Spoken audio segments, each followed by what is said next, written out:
जय गुरु जी। शुक्राना गुरु जी।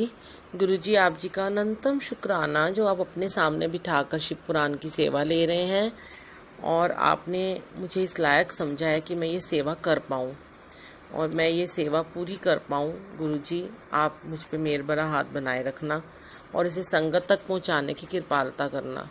ओम नमो शिवाय। शिव जी सदा सहाय। ओम नमो शिवाय। गुरु जी सदा सहाय। जय गुरु जी। वाहे गुरु जी। ओम नमो शिवाय। शुक्राना गुरु जी। अगला अध्याय शुरू। काल भैरव का महात्म्य, विश्वानर की तपस्या और शिवजी का प्रसन्न होकर उनकी पत्नी शुचिष्मति के गर्भ से उनके पुत्र रूप में प्रकट होने का उन्हें वरदान देना। तदनंतर भगवान शंकर के भैरव अवतार का वर्णन करके नंदीश्वर ने कहा, महामुने, परमेश्वर शिव उत्तमोत्तम लीलाएं रचने वाले तथा सत्पुरुषों के प्रेमी हैं। उन्होंने मार्गशीर्ष मास के कृष्ण पक्ष की अष्टमी को भैरव रूप से अवतार लिया था। इसलिए जो मनुष्य मार्गशीर्ष मास की कृष्ण अष्टमी को काल भैरव के सन्निकट उपवास करके रात्रि में जागरण करता है, वह समस्त पापों से मुक्त हो जाता है। जो मनुष्य नेत्र भी भक्ति पूर्वक जागरण सहित इस व्रत का अनुष्ठान करेगा, वह भी महापापों से मुक्त होकर सद्गति को प्राप्त हो जाएगा। प्राणियों के लाखों जन्मों में किए हुए जो पाप हैं, वे सब के सब काल भैरव के दर्शन से निर्मल हो जाते हैं। जो मूर्ख काल भैरव के भक्तों का अनिष्ट करता है, वह इस जन्म में दुख भोग कर पुनः दुर्गति को प्राप्त होता है। जो लोग विश्वनाथ के तो भक्त हैं, परंतु काल भैरव की भक्ति नहीं करते, उन्हें महान दुख की प्राप्ति होती है। काशी में तो इसका विशेष प्रभाव पड़ता है। जो मनुष्य वाराणसी में निवास करके काल भैरव का भजन नहीं करता, उसके पाप शुक्ल पक्ष के चंद्रमा की भांति बढ़ते रहते हैं। जो काशी में प्रत्येक भौमवार की कृष्ण अष्टमी के दिन कालराज का भजन पूजन नहीं करता, उसका पुण्य कृष्ण पक्ष के चंद्रमा के समान क्षीण हो जाता है। तदनंतर नंदीश्वर ने वीरभद्र तथा शरभाव अवतार का वृतांत सुनाकर कहा, ब्रह्मपुत्र, भगवान शिव जिस प्रकार प्रसन्न होकर विश्वानर मुनि के घर अवतीर्ण हुए थे, शशि मौली के उस चरित्र को तुम प्रेम पूर्वक श्रवण करो। उस समय वे तेज की निधि अग्नि रूप सर्वात्मा परम प्रभु शिव अग्निलोक के अधिपति रूप से ग्रहपति नाम से अवतीर्ण हुए थे। पूर्व काल की बात है। नर्मदा के रमणीय तट पर नरमपुर नाम का एक नगर था। उसी नगर में विश्वानर नाम के एक मुनि निवास करते थे। उनका जन्म शांडिल्य गोत्र में हुआ था। वे परम पावन पुण्य आत्मा, शिव भक्त, ब्रह्म तेज के निधि और जितेंद्रिय थे। ब्रह्मचार्य आश्रम में उनकी बड़ी निष्ठा थी। वे सदा ब्रह्म यज्ञ में तत्पर रहते थे। फिर उन्होंने शुचिष्मति नाम की एक सद्गुणवती कन्या से विवाह कर लिया और वे ब्राह्मणोचित कर्म करते हुए देवता तथा पितरों को प्रिय लगने वाला जीवन बिताने लगे। इस प्रकार जब बहुत सा समय व्यतीत हो गया, तब उन ब्राह्मण की भार्या शुचिष्मति, जो उत्तम व्रत का पालन करने वाली थी, अपने पति से बोली, प्राणनाथ, स्त्रियों के योग्य जितने अनंत प्रग भोग हैं, उन सबको मैंने अपनी आपकी कृपा से आपके साथ रहकर भोग लिया, परंतु नाथ, मेरे हृदय में एक लालसा चिरकाल से वर्तमान है और वह गृहस्थों के लिए उचित भी है। उसे आप पूर्ण करने की कृपा करें। स्वामी, यदि मैं वर पाने के योग्य हूँ और आप मुझे वर देना चाहते हैं, तो मुझे महेश्वर सरीखा पुत्र प्रदान कीजिए। इसके अतिरिक्त मैं दूसरा वर नहीं चाहती। नंदीश्वर जी कहते हैं, मुने, पत्नी की बात सुनकर पवित्र व्रत परायण ब्राह्मण विश्वानर क्षण भर के लिए समाधिस्थ हो गए और हृदय में यों विचार करने लगे, अहो, मेरी इस सूक्ष्मांगी पत्नी ने कैसा अत्यंत दुर्लभ वर मांगा है। ये तो मेरे मनोरथ पद से बहुत दूर है। अच्छा, शिवजी तो सब कुछ करने में समर्थ हैं। ऐसा प्रतीत होता है मानो उन शंभू ने ही इसके मुख में बैठकर वाणी रूप से ऐसी बात कही है, अन्यथा दूसरा कौन ऐसा करने में समर्थ हो सकता है। तदनंतर वे एक पत्नी व्रती मुनि विश्वानर पत्नी को आश्वासन देकर वाराणसी में गए और घोर तप के द्वारा भगवान शिव के वीरेश लिंग की आराधना करने लगे। इस प्रकार उन्होंने 1 वर्ष पर्यंत भक्ति पूर्वक उत्तम वीरेश लिंग की त्रिकाल अर्चना करते हुए एक अद्भुत तप किया। 13वां मास आने पर एक दिन वे द्विजवर प्रातःकाल त्रिपथ कामिनी गंगा के जल में स्नान करके ज्यों ही वीरेश के निकट पहुंचे, त्यों ही उन तपोधन को उस लिंग के मध्य एक 8 वर्षीय विभूति भूषित बालक दिखाई दिया। उस नगन शिशु के नेत्र कानों तक फैले हुए थे। होठों पर गहरी लालिमा छाई हुई थी। मस्तक पर पीले रंग की सुंदर जटा सुशोभित थी और मुख पर हंसी खेल रही थी। वह शैशवोचित अलंकार और चिता भस्म धारण किए हुए था और अपनी लीला से हंसता हुआ श्रुतिक सूक्तों का पाठ कर रहा था। उस बालक को देखकर विश्वानर मुनि कृतार्थ हो गए और आनंद के कारण उनका शरीर रोमांचित हो उठा तथा बारंबार नमस्कार है यों उनका हृदयोद्गार फूट पड़ा। फिर वे अभिलाषा पूर्ण करने वाले 8 पद्यों द्वारा बाल रूपधारी परमानंद स्वरूप शंभु का स्तमन करते हुए बोले। विश्ववानर ने कहा, भगवान आप ही एकमात्र अद्वितीय ब्रह्मा हैं। ये सारा जगत आपका ही स्वरूप है, यहाँ अनेक कुछ भी नहीं है। ये बिल्कुल सत्य है कि एकमात्र रुद्र के अतिरिक्त दूसरे किसी की सत्ता नहीं है। इसलिए मैं आप महेश की शरण ग्रहण करता हूँ। शंभो, आप ही सबके कर्ता हर्ता हैं तथा जैसे आत्मधर्म एक होते हुए भी अनेक रूप से दिखता है, उसी प्रकार आप भी एक रूप होकर नाना रूपों में व्याप्त हैं। फिर भी आप रूप रहित हैं, इसलिए आप ईश्वर के अतिरिक्त मैं किसी दूसरे की शरण नहीं ले सकता। जैसे रज्जु में सर्प, सीपों में चांदी और मृग मरीचिका में जल प्रवाह का भान मिथ्या है, उसी प्रकार जिसे जान लेने पर यह विश्व प्रपंच मिथ्या भासित होता है, उन महेश्वर की मैं शरण लेता हूँ। शंभो, जल में जो शीतलता, अग्नि में दाहकता, सूर्य में गर्मी, चंद्रमा में आह्लादकारिता, पुष्प में गंध और दुग्ध में घी वर्तमान है, यह आपका ही स्वरूप है। अतः मैं आपके शरण हूँ। आप कान रहित होकर शब्द सुनते हैं, नासिका विहीन होकर सूंघते हैं, पैर न होने पर भी दूर तक चले जाते हैं, नेत्रहीन होकर भी सब कुछ देखते हैं और जिह्वा रहित होकर भी समस्त रसों के ज्ञाता हैं। भला आपको सम्यक रूप से कौन जान सकता है?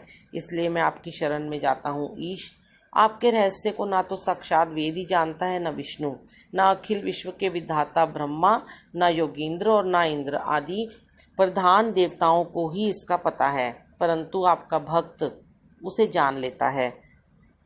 अतः मैं आपकी शरण ग्रहण करता हूँ। ईश, ना तो आपका कोई गोत्र है, न जन्म है, न नाम है, न रूप है, न शील और न देश है। ऐसा होने पर भी आप त्रिलोकी के अधीश्वर तथा संपूर्ण कामनाओं को पूर्ण करने वाले हैं, इसलिए मैं आपका भजन करता हूँ। स्मरारे, आप सर्व स्वरूप हैं। ये सारा विश्व प्रपंच आपसे ही प्रकट हुआ है। आप गौरी के प्राणनाथ, दिगंबर और परम शांत हैं। बाल, युवा और वृद्ध रूप में आप ही वर्तमान हैं। ऐसी कौन सी वस्तु है जिसमें आप व्याप्त ना हो? अतः मैं आपके चरणों में नतमस्तक हूँ। नंदीश्वर कहते हैं, मुने यों स्तुति करके विप्रवर विश्वानर हाथ जोड़कर भूमि पर गिरना ही चाहते थे, तब तक संपूर्ण वृद्धों के भी वृद्ध बाल रूपधारी शिव परम हर्षित होकर उन भूदेव से बोले।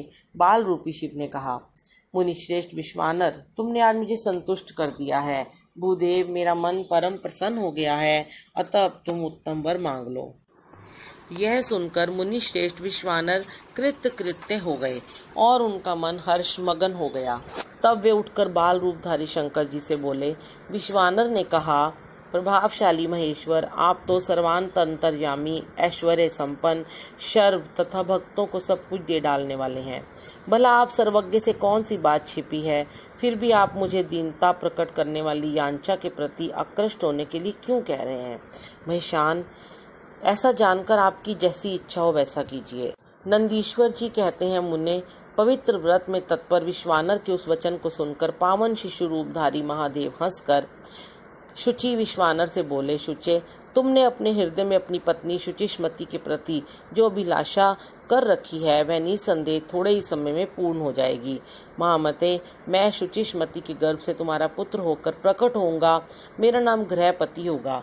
मैं परम पावन तथा समस्त देवताओं के लिए प्रिय होऊंगा। जो मनुष्य 1 वर्ष तक शिव जी के सन्निकट तुम्हारे द्वारा कथित इस पुण्यमय अभिलाषा स्त्रोत का तीनों काल पाठ करेगा, उसकी सारी अभिलाषाएं ये पूर्ण कर देगा। इस स्त्रोत का पाठ पुत्र, पौत्र और धन का प्रदाता, सर्वथा शांतिकारक, सारी विपत्तियों का विनाशक, स्वर्ग और मोक्ष रूप संपत्ति का कर्ता तथा समस्त कामनाओं को पूर्ण करने वाला है। निसंदेह ये अकेला ही समस्त स्त्रोतों के समान है। नंदीश्वर जी कहते हैं, मुने, इतना कहकर बाल रूपधारी शंभु जो सत्पुरुषों की गति है अंतर्धान हो गए। तब विप्रवर विश्वानर भी प्रसन्न मन से अपने घर को लौट गए। शिवजी का शुचिष्मति के गर्भ से प्राकट्य, ब्रह्मा द्वारा बालक का संस्कार करके गृहपति नाम रखा जाना, नारद जी द्वारा उसका भविष्य कथन, पिता की आज्ञा से गृहपति का काशी में जाकर तप करना, इंद्र का वर देने के लिए प्रकट होना, गृहपति का उन्हें ठुकराना, शिवजी का प्रकट होकर उन्हें वरदान देकर दिक्पाल पद प्रदान करना तथा अग्निश्वर लिंग और अग्नि का महात्म्य। नंदीश्वर जी कहते हैं, मुने, घर आकर उस ब्राह्मण ने बड़े हर्ष के साथ अपनी पत्नी से वे सारा वृतांत कह सुनाया। उसे सुनकर विप्र पत्नी शुचिष्मति को महान आनंद प्राप्त हुआ। वह अत्यंत प्रेम पूर्वक अपने भाग्य की सराहना करने लगी। तदनंतर समय आने पर ब्राह्मण द्वारा विधि पूर्वक गर्भाधान कर्म संपन्न किए जाने पर वे नारी गर्भवती हुई। फिर उन विद्वान मुनि ने गर्भ के स्पंदन करने से पूर्वी पुंस्तव की वृद्धि के लिए गृह सूत्र में वर्णित विधि के अनुसार सम्यक रूप से पुंसवन संस्कार किया। तत्पश्चात 8वां महीना आने पर कृपालु विश्वानर ने सुखपूर्वक प्रसव होने के अभिप्राय से गर्भ के रूप की समृद्धि करने वाला सीमंत संस्कार संपन्न कराया। तदुपरांत ताराओं के अनुकूल होने पर जब बृहस्पति केंद्रवर्ती हुए और शुभ ग्रहों का योग आया, तब शुभ लगन में भगवान शंकर, जिनके मुख की कांति पूर्णिमा के चंद्रमा के समान है तथा जो अरिष्ट रूपी दीपक को बुझाने वाले, समस्त अरिष्टों के विनाशक और भू भुवः स्वः तीनों लोकों के निवासियों को सब तरह से सुख देने वाले हैं, उस शुचिष्मति के गर्भ से पुत्र रूप में प्रकट हुए। उस समय गंध को वहन करने वाले वायु के वाहन मेघ दिशा रूपी बधुओं के मुख पर वस्त्र से बन गए, अर्थात चारों ओर काली घटा उमड़ आई। ये घनघोर बादल उत्तम गंध वाले पुष्प समूहों की वर्षा करने लगे।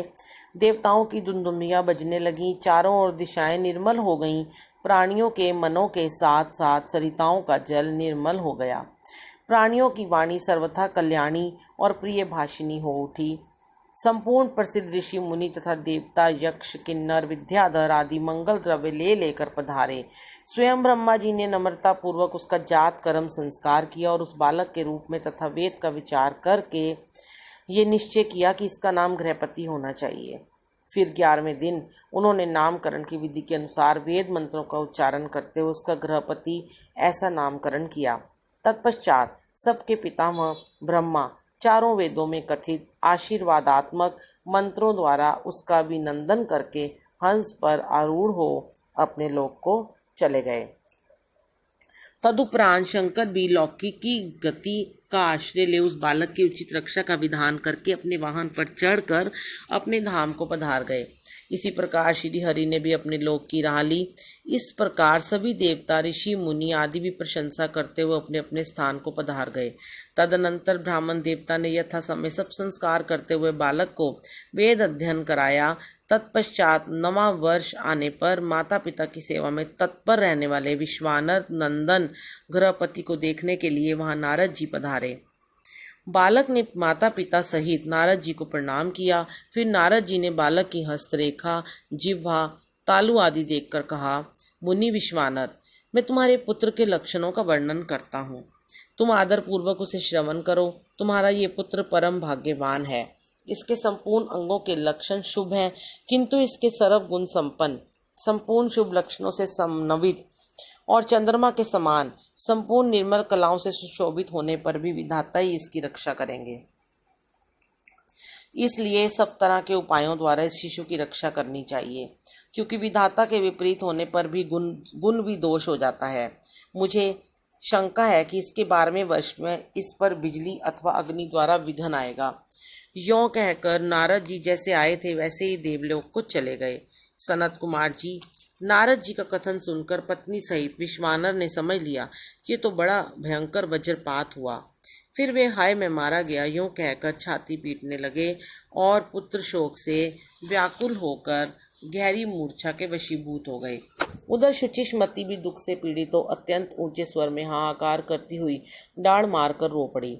उसकी सारी इंद्रियां अत्यंत व्याकुल हो उठी तब पत्नी के आर्तनाद को सुनकर विश्वानर भी मूर्छा त्याग कर उठ बैठे और ये क्या है, क्या हुआ, यों उच्च स्वर से बोलते हुए कहने लगे। गृहपति, जो मेरा बाहर विचरने वाला प्राण, मेरी सारी इंद्रियों का स्वामी तथा मेरे अंतरात्मा में निवास करने वाला है, कहाँ है? तब माता पिता को इस प्रकार अत्यंत शोकग्रस्त देखकर शंकर के अंश से उत्पन्न हुआ वह बालक गृहपति मुस्कुराकर बोला। गृहपति ने कहा, माता जी तथा पिताजी, बताइए इस समय आप लोगों के रोने का क्या कारण है? किस लिए आप लोग फूट फूट कर रो रहे हैं? कहाँ से ऐसा भय आप लोगों को प्राप्त हुआ है? यदि मैं आपकी चरण रेणुओं से अपने शरीर की रक्षा कर लूं तो मुझ पर काल भी अपना प्रभाव नहीं डाल सकता। फिर इस तुच्छ, चंचल एवं अल्प बल वाली मृत्यु की तो बात ही क्या है। माता पिताजी, अब आप लोग मेरी प्रतिज्ञा सुनिए। यदि मैं आप लोगों का पुत्र हूँ तो ऐसा प्रयत्न करूँगा जिससे मृत्यु भी भयभीत हो जाएगी। मैं सत्पुरुषों को सब कुछ दे डालने वाले सर्वज्ञ मृत्युंजय की भली भांति आराधना करके महाकाल को भी जीत लूंगा। ये मैं आप लोगों से बिल्कुल सत्य कह रहा हूँ।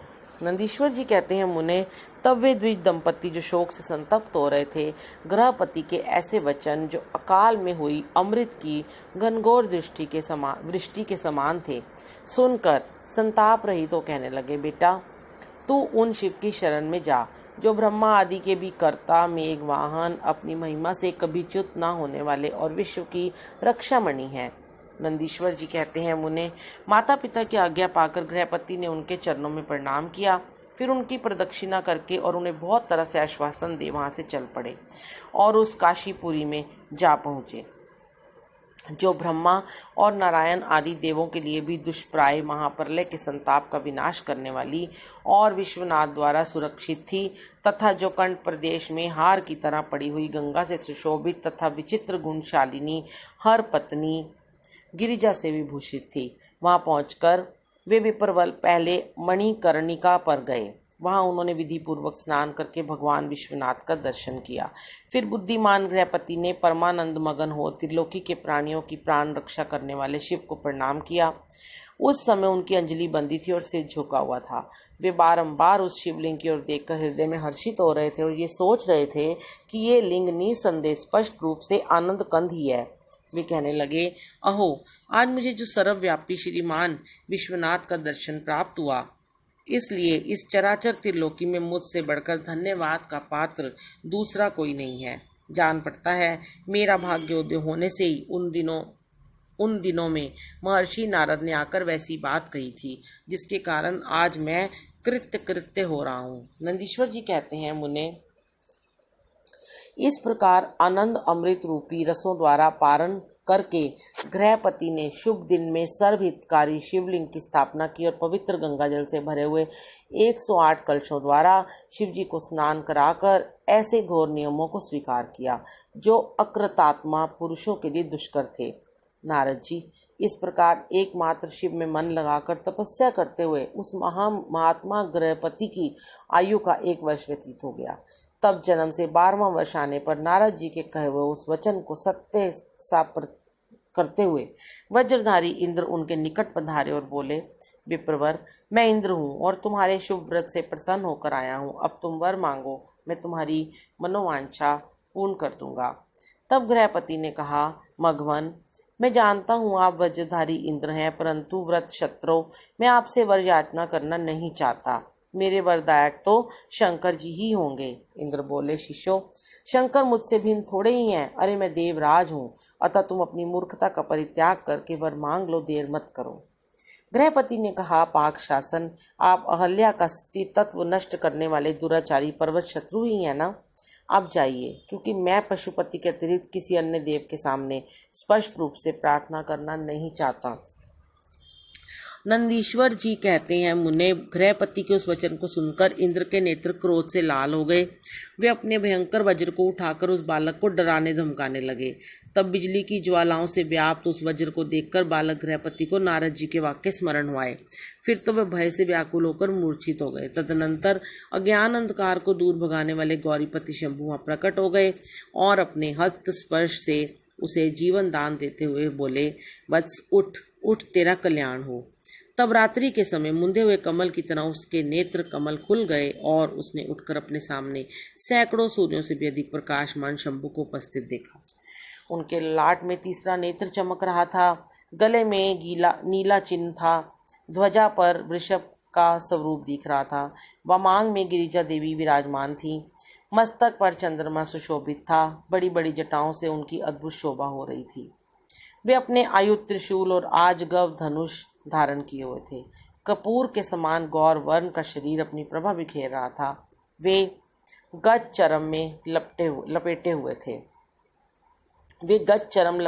थे। उन्हें देखकर शास्त्र कथित लक्षणों और गुरु वचनों से जब गृहपति ने समझ लिया कि ये महादेव ही हैं, तब हर्ष के मारे उनके नेत्रों में आंसू छलक आए, गला रूंध गया और शरीर रोमांचित हो उठा। वे क्षण भर तक अपने आप को भूलकर चित्रकूट एवं त्रिपुत्रक पर्वत की भांति निश्चल खड़े रह गए। जब वे स्तमन करने, नमस्कार करने अथवा कुछ भी करने कहने में समर्थ ना हो सके, तब शिवजी मुस्कुराकर बोले, ईश्वर ने कहा, गृहपते, जान पड़ता है तुम वज्रधारी इंद्र से डर गए हो।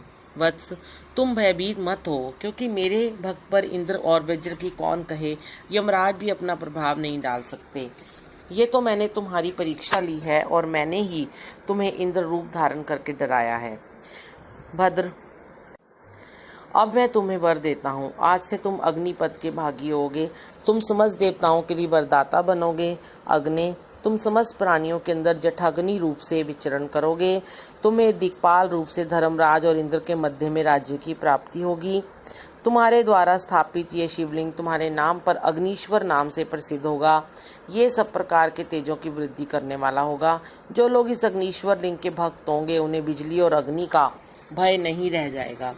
अग्निमांद नामक रोग नहीं होगा और ना कभी उनकी अकाल मृत्यु होगी। काशीपुरी में स्थित संपूर्ण समृद्धियों के प्रदाता अग्नीश्वर की भली भांति अर्चना करने वाला भक्त यदि प्रारब्धवश किसी अन्य स्थान में भी मृत्यु को प्राप्त होगा, तो भी वह वहनी लोक में प्रतिष्ठित होगा। नंदीश्वर जी कहते हैं, मुन्ने, यूं कहकर शिवजी ने गृहपति के बंधुओं को बुलाकर उनके माता पिता के सामने उस अग्नि का दिक्पति पद पर अभिषेक कर दिया और स्वयं उसी लिंग में समा गए। तात, इस प्रकार मैंने तुमसे परमात्मा शंकर के गृहपति नामक अगण्य अवतार का, जो दुष्टों को पीड़ित करने वाला है, वर्णन कर दिया। जो सुदृढ़ पराक्रमी जितेंद्रिय पुरुष अथवा सत्व संपन्न स्त्रियां अग्नि प्रवेश कर जाती हैं, वे सबके सब अग्नि सरीखे तेजस्वी होते हैं।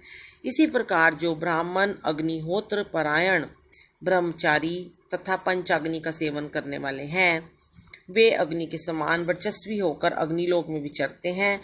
जो शीतकाल में शीत निवारण के निमित्त बोझ की बोझ लकड़ियां दान करता है अथवा जो अग्नि की इष्टि करता है, वह अग्नि के सन्निकट निवास करता है। जो श्रद्धा पूर्वक किसी अनाथ मृतक का अग्नि संस्कार कर देता है अथवा स्वयं शक्ति ना होने पर दूसरे को प्रेरित करता है, वह अग्निलोक में प्रशंसित होता है। द्विजातियों के लिए परम कल्याणकारक एक अग्नि ही है।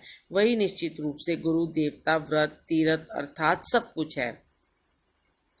जितनी अपावन वस्तुएं हैं, वे सब अग्नि का संसर्ग होने से उसी क्षण पावन हो जाती हैं, इसलिए अग्नि को पावक कहा जाता है।